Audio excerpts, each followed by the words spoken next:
27. Seniors STOP paying these 5 bills. You're legally exempt, most don't know. Yuanwen 2026, Nero 7-year 29-year. 2004, seniors stop paying these 5 bills. You may be legally exempt, and most people your age have absolutely no idea. Now, when I say that, I'm not talking about some fancy loophole for wealthy retirees, and I'm not talking about a special hardship program only for people who are struggling. I'm talking about ordinary men and women over 65 who spent decades working, buying taxes, raising families, buying homes, and doing everything they were supposed to do. I happen to be one of those people. I'm well into my later years now, and if there's one lesson I've learned, it's that growing older doesn't automatically mean becoming wiser about money. In fact, many of us continue paying bills year after year simply because we've always paid them. We assume if the bill arrives, it must be legitimate. We assume if nobody tells us otherwise, then nothing has changed. That's exactly how thousands of dollars quietly disappear from retirement accounts every single year. Over the years, I've watched friends, neighbors, former COO worker, and even family members hand over money they never truly needed to pay. Nobody stopped them. Nobody called to warn them. Nobody sent a letter saying, you know what, you qualify for relief. Now, the money simply kept flowing out. That is why I want to talk about these 5 bills today, and I'm going to do it in a different order than most people would expect, because I want to start with something that surprises almost everyone.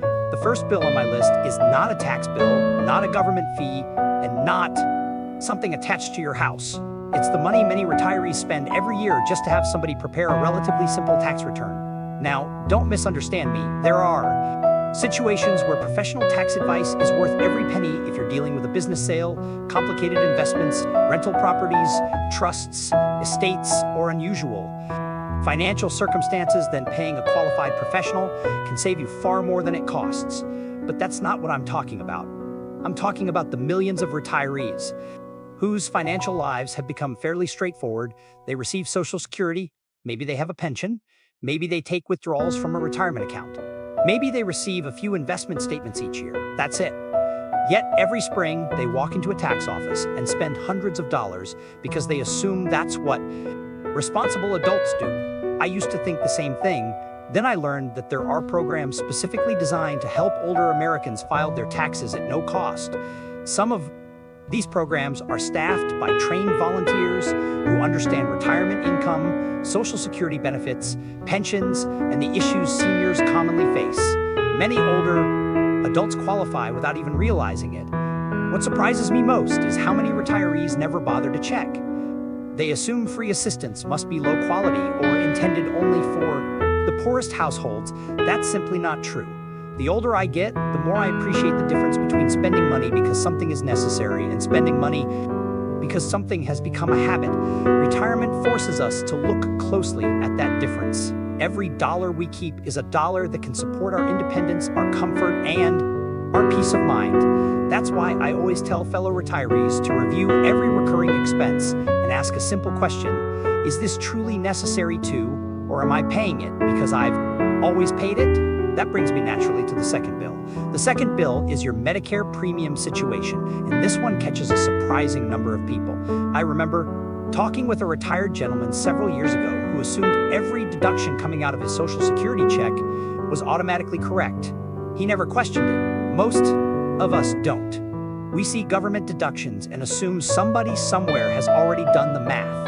But life changes, and government systems don't always keep up with those changes as quickly as we'd like.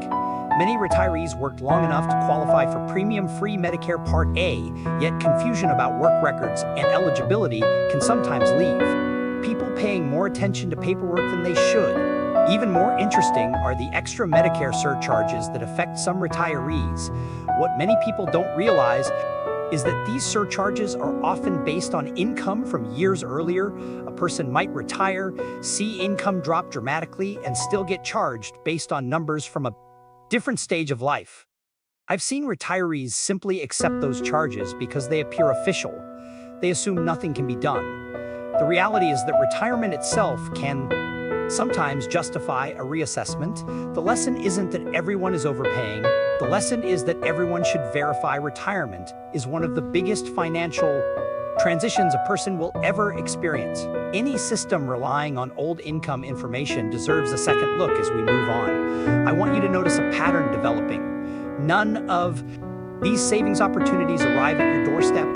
They don't announce themselves. You have to ask questions, you have to investigate, you have to be willing to challenge assumptions you've held for years, and that leads directly to the third bill. The third bill is property tax. Now, this one tends to divide retirees into two groups. The first group assumes property tax relief is only for low-income seniors. The second group assumes they earn too much to qualify for anything. What's remarkable is that both groups are often wrong. I've met retirees living on modest fixed incomes who qualified for significant property tax relief but never applied.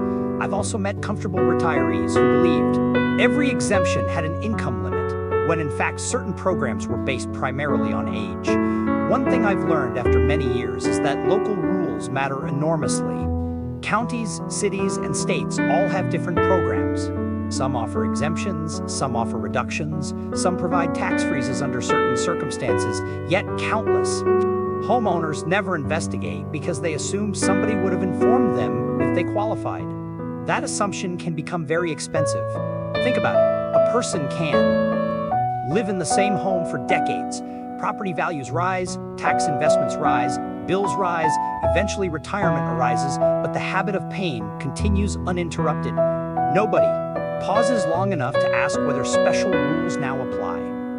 Many seniors are so focused on protecting their homes that they never realize there are legal mechanisms designed specifically to help older homeowners remain in those homes. The saddest stories I've heard involve people who discovered these programs years later. They weren't angry because the relief existed. They were angry because nobody had mentioned it sooner. They spent years paying amounts that potentially could have been reduced had they simply known where to look. That's why I encourage every retiree to contact local authorities, review available exemptions, and ask direct questions. The worst outcome is learning you don't qualify. The best outcome could save you substantial money year after year. Now let's move to the fourth bill, and this is one that confuses almost everyone because people tend to fall into one of two extremes. The fourth bill involves taxes on Social Security benefits. Some retirees believe Social Security is always tax-free. Others believe it is always taxable. Neither belief tells the full story. The reality depends on the broader picture of your income. Retirement income is often a mix of sources. There may be Social Security, pension payments, investment income, retirement account withdrawals, part-time work, or other resources. The way these pieces fit together can significantly influence taxation. What fascinates me is how many retirees never revisit decisions they made years earlier. They elect to have taxes withheld from their Social Security checks and then continue doing so indefinitely. Sometimes the withholding is appropriate, sometimes it isn't. Sometimes circumstances change dramatically while the withholding remains exactly the same. I've spoken with retirees who routinely received large refunds every year and celebrated those refunds as though they were gifts. But a refund often means you gave the government access to your money throughout the year. That's not necessarily a disaster, but it's worth understanding. Retirement should encourage intentional financial decisions rather than automatic ones. What matters most is matching withholding to reality. If your tax obligation changes, your withholding strategy may need to change as well, yet many people never revisit the issue because the system feels complicated and intimidating. The older I become, the more convinced I am that confusion costs retirees almost as much money as taxes themselves. People are not losing money because they're irresponsible. They're losing money because the rules are complex, and complexity discourages action. Which brings me to the fifth bill, and in many ways this may be the most important one of all, which brings me to the fifth bill. And in many ways this may be the most important one of all. The fifth bill is federal income tax itself. Now, before anyone misunderstands me, I'm not suggesting that people ignore tax law or avoid legitimate obligations, quite the opposite. What I've learned over the years is that many retirees faithfully pay more than they legally owe simply because they don't realize the rules have changed in their favor. Retirement creates an entirely different financial landscape from the working years. Income sources change. Deductions change, eligibility rules change, yet many people continue operating under assumptions they formed 20 or 30 years earlier. I've sat across kitchen tables with friends who automatically assumed they would owe federal income tax forever because they always had. They spent 40 years working, taxes were withheld from every paycheck, and the idea became deeply ingrained. Then retirement arrived, their income dropped, their circumstances changed, new deductions became available, yet mentally, they were still living under the rules of their working years. One of the biggest mistakes retirees make is assuming somebody else is checking these things for them. They assume the government will automatically identify every deduction. They assume every tax preparer will automatically maximize every available benefit. They assume every form will somehow fill itself out correctly. Unfortunately, that's not how the world works. The responsibility ultimately falls on us. What I've discovered is that many retirees could significantly reduce their tax burden, and some may even find that their actual federal income tax obligation is far lower than they expected. The key is understanding which deductions apply, which credits apply, and how retirement income is treated.